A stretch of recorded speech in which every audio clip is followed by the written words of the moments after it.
Who here is pretty lonely? Raise your hand. Pretty lonely in life. And just own it. I know it's not something everyone's proud of. It's like, me. You're like, me. No, just own it. Who is lonely? Who here feels lonely on a pretty regular basis? Okay. Now, when I say feeling lonely, this doesn't mean that you are completely alone. That's what we tend to think. Loneliness means being alone, having no friends, no partner, no one to talk to. Now, if that's you, might you feel lonely? Perhaps. But that's just looking at it from an external perspective. Meaning that people who may have a lot of friends, who might even be in a relationship, who might even have a family, can experience tremendous amounts of loneliness. Do you get that? Have you ever felt that? You might be surrounded by people, but it's like there's this invisible glass wall between you and others. And the only way you're connecting with them is by perhaps putting on a certain front. It's like, oh, your day was going great. Oh, that's nice. But inside, that little voice is screaming, no one understands me. I am hurting. How can I relate? Why am I so different? Why is there something broken inside of me? Everything's great. Oh, that was happened at your job? That's so crazy. Oh, me? Oh, I'm doing great. I'm doing fine. As soon as you get home, you leave the fake front at the door. You close the door and it's, why? Just make it through another day. You got this. Some tapping affirmations. It's okay. It's okay. It's okay. That's actually most people. It's insane. This is something I realized when I started coaching and seeing the behind the scenes is how many of us just lie. Guess what? A lot of you here, even though you're working on yourselves, you're still lying. You walked in this room with your perfect mask. Let's put on the Julian event mask. Let's put on the Julian event clothes. Who here pre-planned what they were going to wear for this event? Own it. Hey, I did too. No, own it. That's it. Everyone else is like, oh, whatever I got in the closet. Oh, yeah. Here we go. So, once more, let's get some hands raised. Who here pre-planned for it? Okay. You didn't? That was just there, just hanging out. It's like the mermaid pants. Like, here we go. Yeah? It was washed, so it's good. Good. At least, who here at least washed their clothes? Come on. Great. Okay. So it's like, who here didn't wash their clothes? Oh my gosh. No, but this is very common, right? We tend to always put on this front, this mask. Funny enough, watched this TikTok video that was sent to me. And it was someone, I forget the name, who used to work for the CIA, right? And he said that there's 3 lives that people live. There's your public life, which is the front that you put on when you leave the door, right? Here is me, I'm Julian, everything's fine. Then there's your private life, which is the life that close friends might see and get a glimpse into, right? Close friends, family, things that the public might not see, but that you're okay sharing with closer, just more private individuals. But then there's a third one, which is that everyone has a secret life. A life that you don't put out there publicly, and that you don't even share with your closest friends. And if you audit just how much of a front you play in all of those, and how big your secret life is, the bigger the secret life, the more unhealthy it is. The more unhealthy your way of being is, and the more pressure and the more heaviness to always perform. And this is what you must understand. Most of us aren't actually truly living. You're not expressing yourself, you're performing. And you are taught to perform from a very young age. This is called social conditioning, or the process of socialization, where when you come into this world, are you performing, yes or no? Yes? Yes? No? Yes. Do babies perform? Here's my best cry performance. Or do they perform? Yes. No, they don't perform. They're just expressing what's going on. They don't have a grasp of the world. Did you realize that when a baby comes into the world, they can't even process this 3D environment? They can't even see further than this. They don't even understand what the world is, what society is, What, approval? Do I fit in? What's the cool trend today? What is fashion? What do people think? They don't think that. How do you primarily learn coming into this world? Through feeling. That's it. You're just feeling and you're just expressing and just, here's what's going on. I'm hungry. I'm going to cry. I'm tired. I'm going to cry. Then as you start growing up, you start having this heightened sense of awareness. Now, it's still very limited, where let's just say, baby, I'm just going to cry. Here's what's going on. Then, around the age of, say, 2 or so, and this is something that I saw in my own daughter, you start becoming more aware and you start getting a little bit self-conscious. I can actually remember and pinpoint the exact moment I saw her feel embarrassed for the first time. For real. It was at my grandmother's place. I have 2 daughters, so my eldest now is 3. But at the time, she was around 2, a little bit more. And we were at my grandmother's place, and everyone was eating. She finished eating, and she just kind of walked off and just kind of tripped and fell. Not terribly, just a small fall. But immediately, for the first time, I saw her look up, look at the table, and just be like, and almost cry. Not out of pain, but cry because, oh no, I made a fool of myself. What are they all thinking of me? What is my great-grandmother thinking of me? Did I embarrass my parents? And suddenly that awareness expanded. And suddenly this is also what leads you to start disowning different parts of yourself. It's what leads you to start playing and performing, putting on the mask. It's that awareness that leads to, hey, if I'm just me, as I've been so far for the past 2 years, just, here's me, I fall, it's all this. I might cry, but all is good, just living in the moment. Suddenly I start noticing, whoa, there's a big world around me. And the currency of this world is approval. The currency of my survival is approval. The oxygen that I breathe is approval. Because guess what? Say from her perspective, she might think, if I make a fool of myself, maybe my parents won't love me anymore. She might look at me and say, Daddy, do you still love me? And I could say yes, but she might think, well, what if he doesn't? What if I embarrassed him? Me falling. And if he doesn't love me, what could he do? He could kick me out. Get out there. Never come back. But I'm 2. How do I survive? Can you survive when you're 2 on your own? That's sentencing her to death. Now, is that true? Is that going to happen? Of course not. But from her perspective, she doesn't know that. All of you went through similar situations. And this is where you hear this term trauma, traumatic experiences. And it's a very charged word, right? We think, okay, trauma, violence, abuse, war. Is that traumatic? Of course.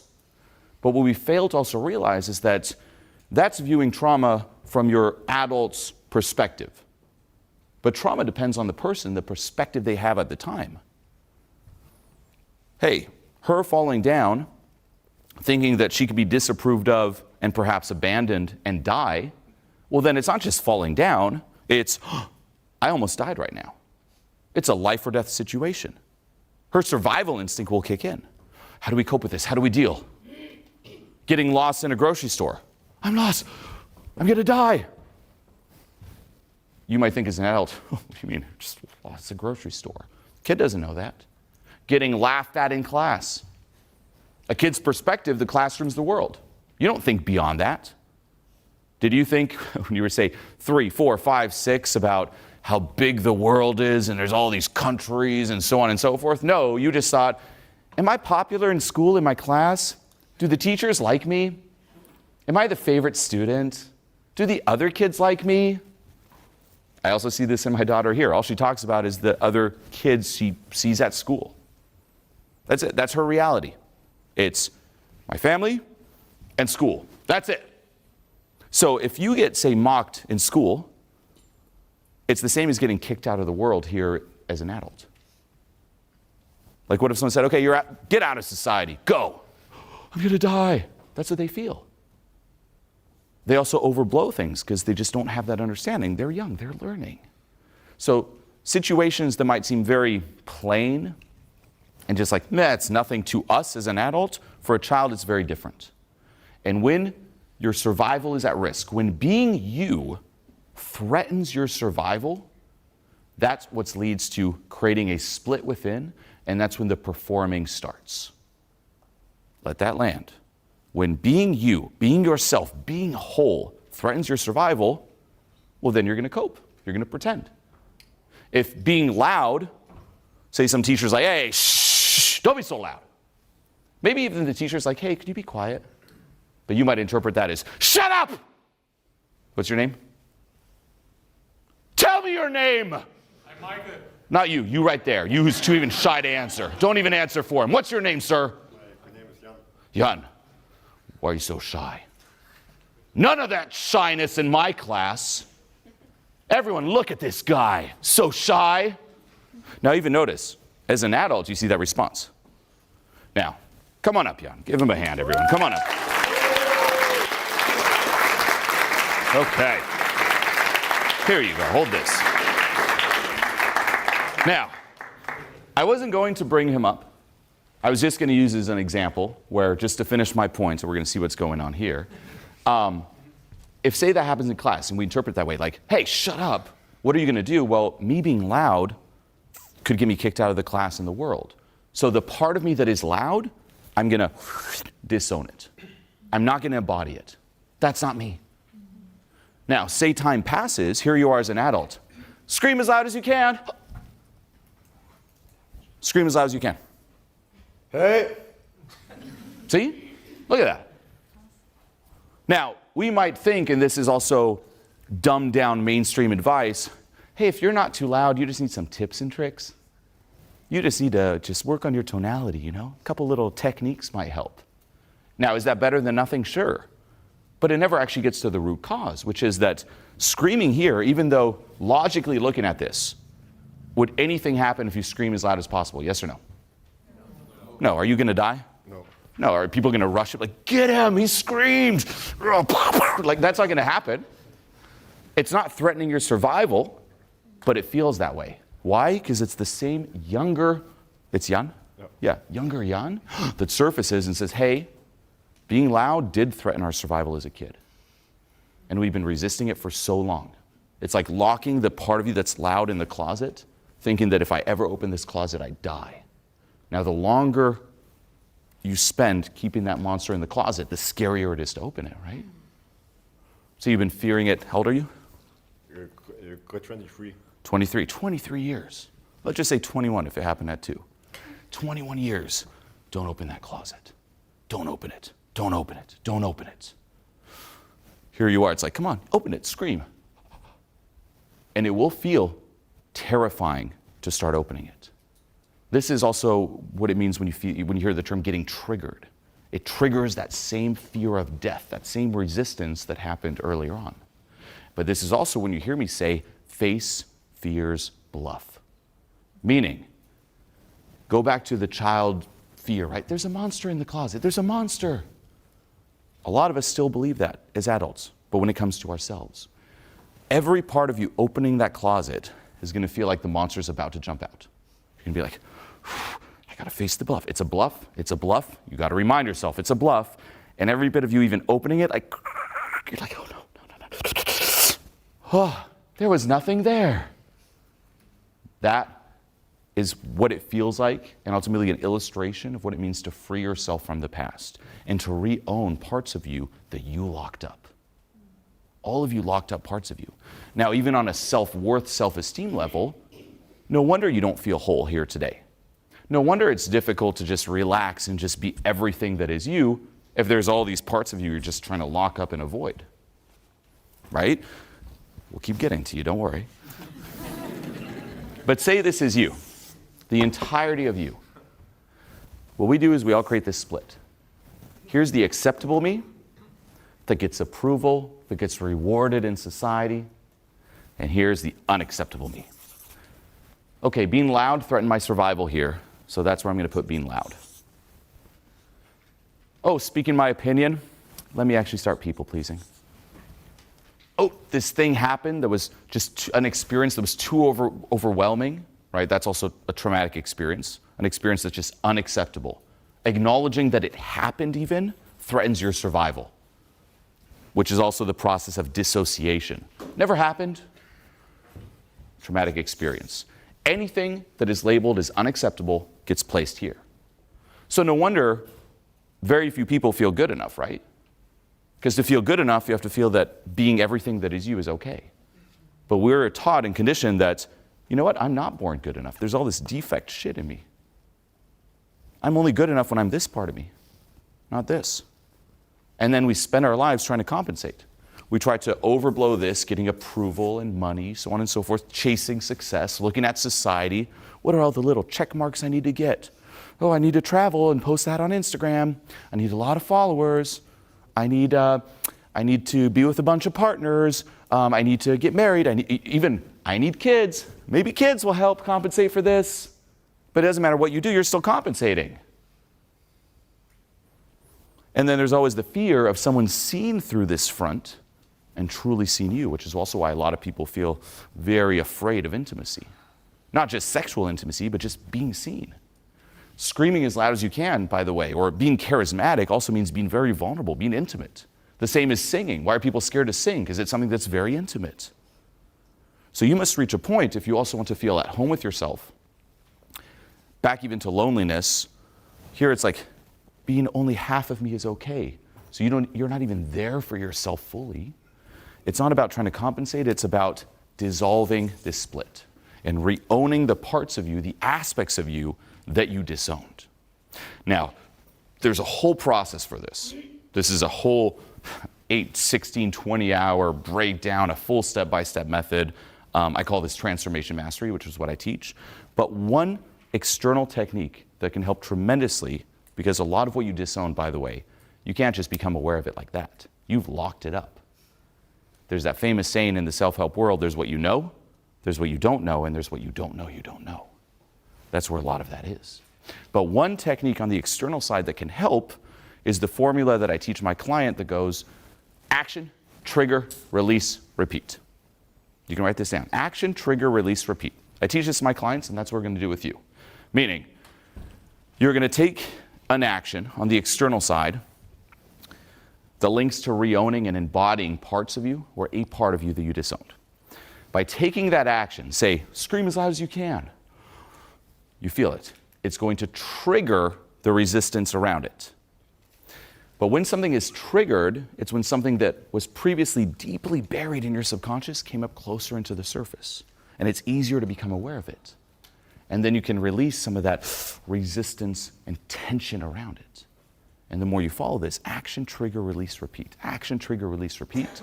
It's one of many external methods that can help re-own some of this. So back to you. Ooh, what just kicked in your mind right there? I just saw it like, here we go. It's like on a roller coaster. We're about to go down. Who knows what's going to happen? Let's just first of all look at this logically. It's a crowd, and it's people just like yourself. Like technically, this audience is the safest audience to be you around. Why? Because all of you are here committed to authenticity. For real. It's like we look around, it's like everyone's the enemy. It's like, no, that's what everyone thinks, but no, everyone's just like you. So it's the safest crowd, screaming as loud as you can. No one's going to rush the stage. You're in a safe country, a safe city.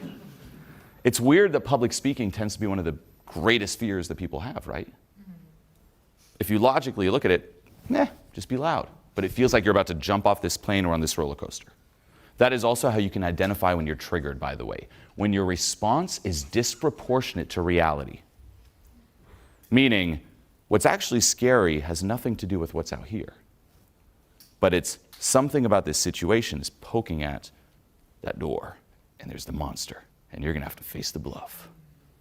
So, there's going to be resistance. We're going to work on it, but I want you to get one reference of screaming actually as loud as you can, realizing that nothing happened, you didn't die, and then with that resistance that the scream triggers, you can then work on it later on at home, following the steps when it comes to letting go and releasing it.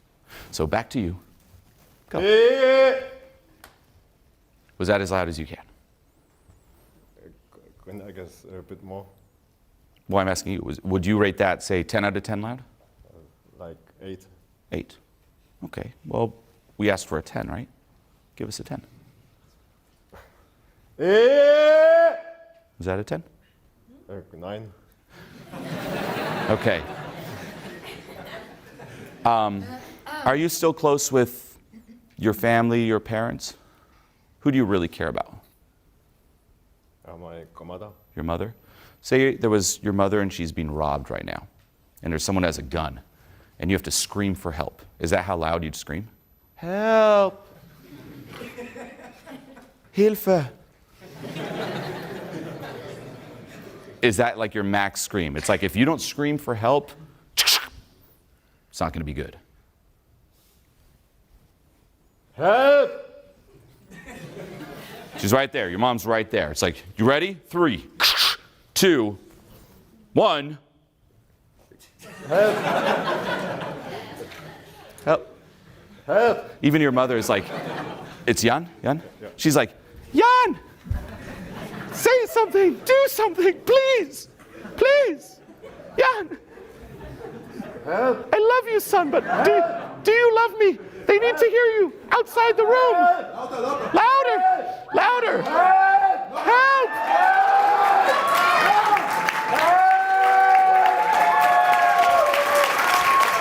Okay. Now, that was really good. Also take in the win and give yourself props, but we can still do better. But notice, versus what he labeled as a 9 out of 10 before, this was suddenly a lot more, right? Now, what does this also teach you, and this is important, is that you get adjusted to how you normally communicate. Meaning, if you're someone who talks very quietly, and this is just how you talk, and you've been talking like this for a long time, because perhaps in your childhood, being loud, talking a little bit louder, threatened your survival. So you just talk like this. If you talk like this long enough, 23 years of talking like this, internally, this feels like normal volume.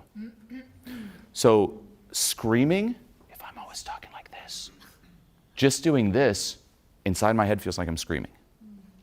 Which is why you probably rate it as a 9 out of 10, because internally you're like, I never say this as loud as that. Oh, this must be a 9. But the way it translates externally is, yeah, could be better. So you're going to have to even swing the pendulum, and this is for all of you. Sometimes when it feels like you're screaming within, if you're very introverted, very quiet, externally you're just speaking normal. And you're going to have to retrain yourself and readjust the internal to say, this is the new normal. Which also, again, I always take these crazy examples, by the way, to illustrate the point and also make sure you never forget.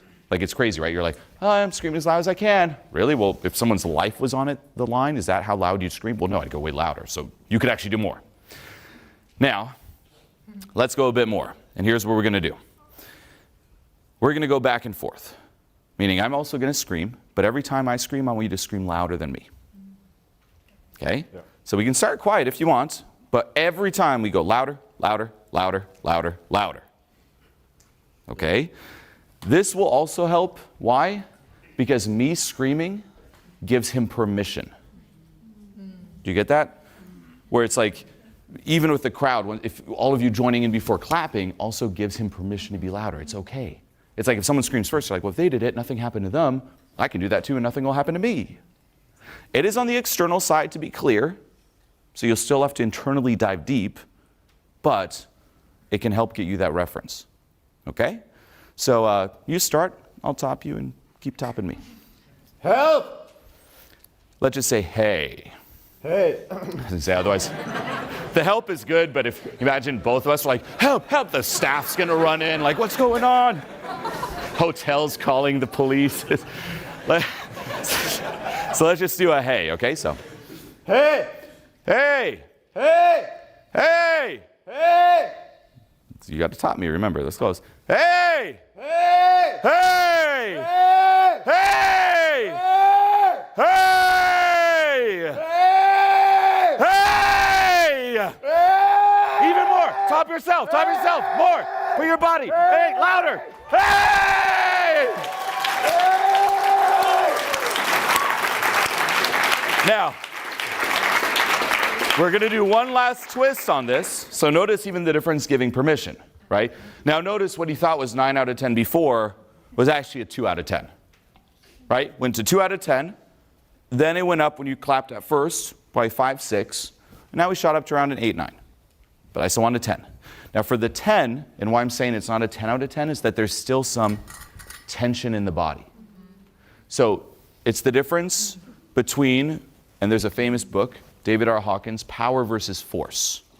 You knew I was going to say that, right? You're like, power, force. Yes, this is key. Power versus force. Meaning, most people try to force it, right? It's like being loud, I'm going to force it. Meaning, I feel the stifledness, that energy saying, be quiet, don't speak up. Danger, danger. And then I fight against it. So, if you want a graphic example, it's, say you need to go to the bathroom, but you're very constipated, right? But say you really have to go.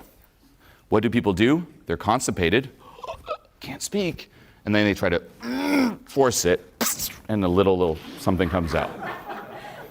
Now, you can do a lot. You can like that, and it'll still a lot more, but it's still fighting the constipation. You could say the constipation of expression.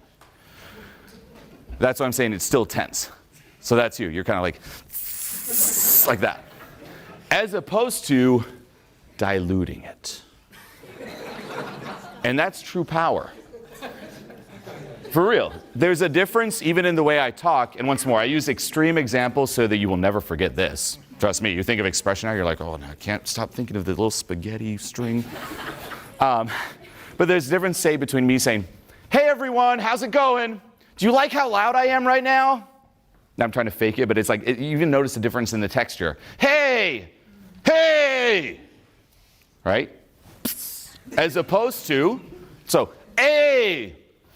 Hey! Different texture, right? For me to actually be that loud, I need to fully relax. You have to, it's like, and you have to trust that by relaxing, you can actually tap into much more power. Force versus power. So I want a power scream. So on the physical level, this means you're going to have to loosen it up, dilute it. To make this permanent, this is what letting go does. Deep inner work in letting go is you permanently just dilute it. Where it's like, hey, how's it going? Hey, how's it going? Whoa, what? Right?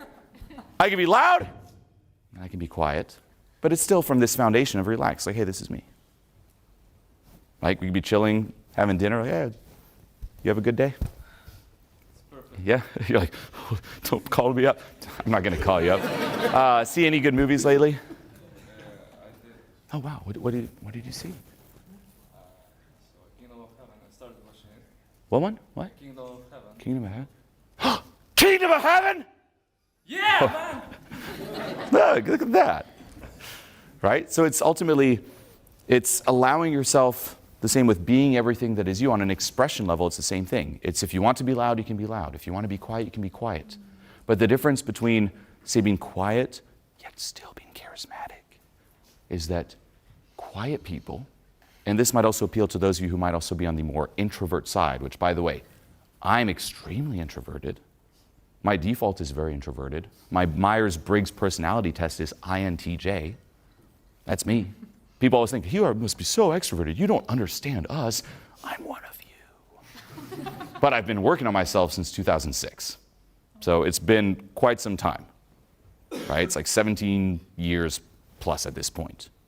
So if someone's like, how do I stop being introverted? 17 years of a lot of work. No, it's a lot less now, because a lot of back then was figuring out what worked, what didn't, so you can skip that easily. But I'm extremely introverted at a core. And there's still occasionally some aspects of that surface in my life. But with this type of work, it allows me to choose. And that's the difference. Quiet, but not charismatic, is quiet out of obligation. Meaning you're quiet because you're scared to be loud. Quiet yet charismatic is, I'm quiet because I choose to, but if I want to be loud, I can! Make sense? So, let's dilute it. And for this, the scream, just something to mentally keep in mind, the scream has to come from beyond yourself, beyond your ego, beyond the vision, the identity that you have for you. Because that's also a lot of force, is here is me, how can I make this version of me scream loud? But you're going to have to destroy that version of you. You're going to have to let go of trying to be cool, trying to be approved of, trying to be accepted. You're going to have to retune with what it's like to be a baby. And you're going to have to scream. Ready? Yeah. So beyond yourself, body into it. And remember, don't try to force. It's like, how relaxed and loose can I get, yet still, wow, like letting this out. So we'll go back and forth again. Ready? Yeah. Ah!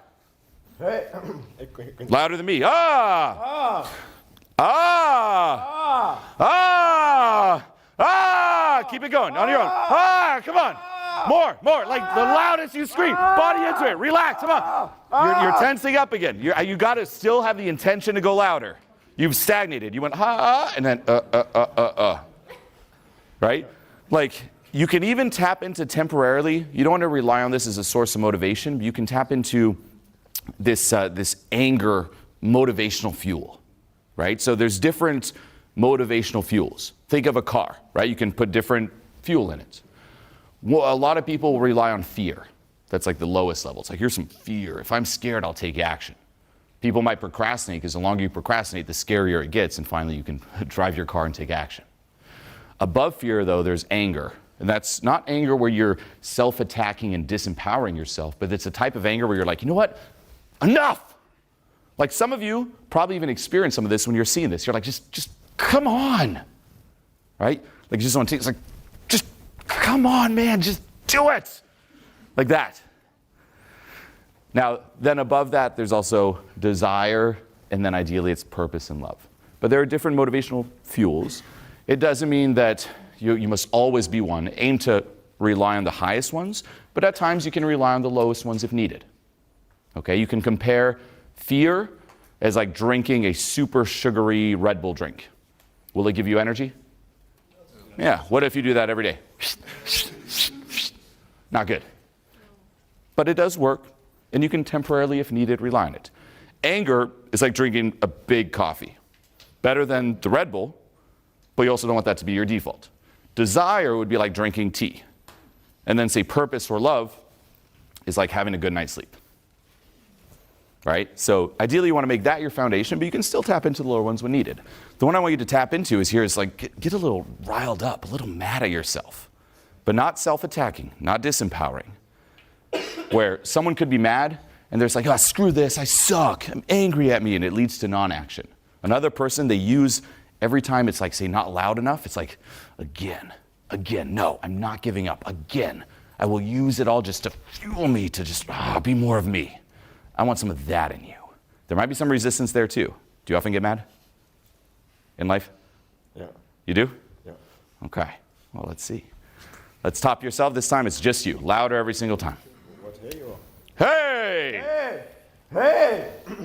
Hey! Louder. Hey! Louder. Hey! That's not loud. That's as loud as you get. Come on. Man. Hey!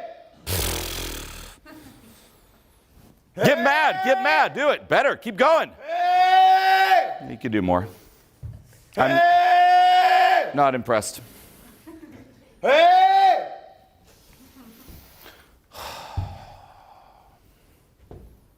Hey! You don't have to keep looking at me. I'll stop you when it's good. Keep going. Hey! Keep going till I stop you. Hey! Hey! Yeah. Hey! Hey! More. Like, try putting your body in. Like you're like, yeah, more of that. You have a stick in you. Let's take the hockey stick out. Now you can move. You're like this. Like, it's like move around a bit. Like jump up and down a bit. Like wiggle it out. Let's wiggle it out. Wiggle it out. Okay? For real, let's shake it off. Taylor Swift style. Shake it off, shake it off, shake it off, shake it off. All right? Now from that shake it off, you're then going to tap into some energy, okay? Loud as you can. Hey! Hey, come on! Louder! Louder. Now long one. A long, loud one. Loudest you've ever done. Go!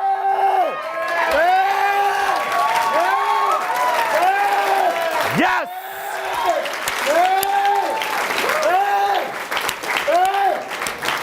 Hell yes. Do you notice the difference? Yes. Huge, right? And it's not even so much like the volume is louder, yes, but there's the texture that just changes. Where you're like, there he is. Now, even on your end, notice that. You did it once, you're like, I'm going to keep doing it. Like, whoa. Like, it's ultimately getting back in touch with a lost part of you. You're like, here I am again. Oh, this feels so good. Now, you will revert back. Like, this is not going to last, to be clear for all of you. This here, though, gives you a reference that, look, you can do it. And nothing bad happened. People actually cheered. It's what we actually want. No one wants you to be cool. They want you to be real. That's it. It's like, hey, just drop the front. And you did. And boom, some power came through. Not some force, some power. You diluted it, man. You gave yourself some natural laxative. And look at that. Right? Now, things to keep in mind is there's obviously a lot of resistance there, and a lot of deep inner work is needed for that permanent change. And that does take more time. But when your mind will tell you, because it will, maybe I just can't. That's the thing that really screws us, by the way, is your mind saying, you know what, I just can't. Other people can, but not me. I can see how, look at other people, they can do it. I'm just different. Well, here you've proven to yourself that you can do it. So you can keep this reference as this beacon of hope, where when your mind tells you, like, yeah, and you just can't be expressive, that's not for you, you're different. Be like, no, I did it once. If I clap my hands once, can I clap them again? Yeah. What if I'm like, I don't know, everyone, I was born a little different. I don't know if clapping my hands is possible. You're like, you just did it. If you did it once, you can do it again. So same here. You did it once. Never forget this. And when your mind's like, no, be like, shh, shh, shh, shh. We did it. There is a way. It is possible for me. Work might be involved, yes, but it's possible. Give him a hand. Bring it in. Bring it in. And final thing, take it in. Take it in. One final thing. So you crushed it, man. But notice how you're quickly trying to rush back. You even tried to take the mic with you. Let the wind land. Meaning, and here's the final thing I'm going to have you do, is take in what it feels like just stand here in the middle and take in what it feels like to be cheered, to get this positive feedback. Because we tend to always be like, oh, it was nothing, or back to my seat. It's like, no, let it land. You did a great job. Yeah, it's like you crushed it. So for everyone here, let's give him a hand. And for you, it's like, let this land.